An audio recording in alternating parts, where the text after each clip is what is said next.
When I was a kid, I used to play superheroes with my brother. I was a little bit bigger than him, so sometimes he'd get knocked down and pretend like he was dead, and then dramatically wake up from death. But I remember at some point realizing, when you die, you don't get to get back up. It was easy to see where he got it. In the movies, the superheroes never died. When our soldiers came home from World War II, we talked about victory instead of all the death and destruction. And just 10 days after September 11th, George W. Bush said the time for mourning was over. It is this kind of denial that prevents us from acting on some of the most important issues of today. But denial never saved anyone.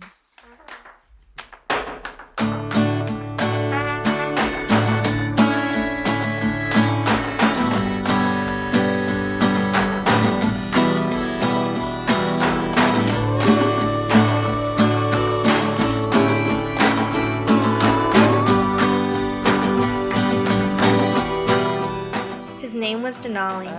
He was a climber, and I was a florist. We had met as art students. He taught me how to ski, and I taught him the names of flowers along our hikes. We fell in love and moved in together. It was the 3 most beautiful years of my life. But just after he graduated, he decided to climb K2 with his dad. I made a prayer mandala for each day that he was gone to help keep him safe, but they didn't work. He was only 25 when we got word that he had passed away in an avalanche. Our relationship had defined so much of my life. At 22, I suddenly didn't know who I was or where I belonged, and the one person I knew who could talk me through it, I would never talk to again. But eventually I found my way back to what I knew. I got a job as a florist and was able to pay rent on my own for the first time in 8 months. I started making flower mandalas again, as a daily meditation that would then be swept away as a sort of lesson in impermanence. They had failed to keep Denali safe, but perhaps they could still save me.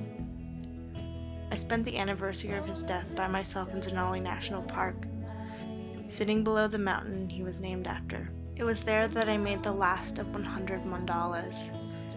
It was the end of the most messy and turbulent year of my life, but somehow that year the sunsets were more beautiful, and every flower seemed to have a meaning.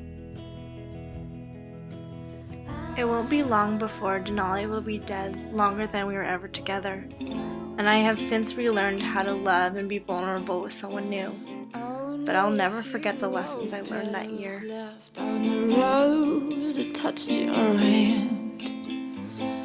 Number 1, it is a blessing just to be alive.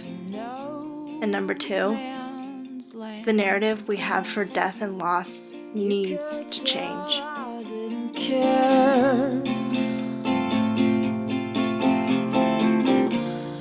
You kept pushing till I did.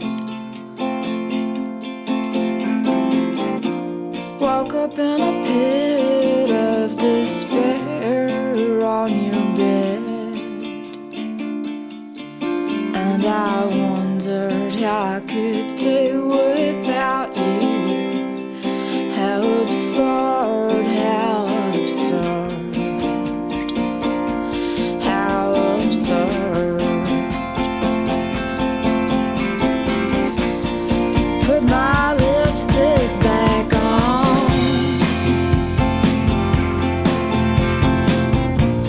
look myself in the eye.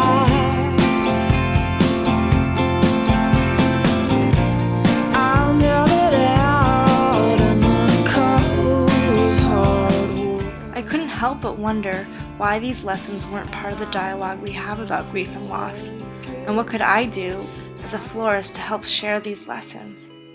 Because after all, this story wasn't just about me or Denali. This is a story about all of us. We will all lose someone we love someday. It is a fact of being impermanent.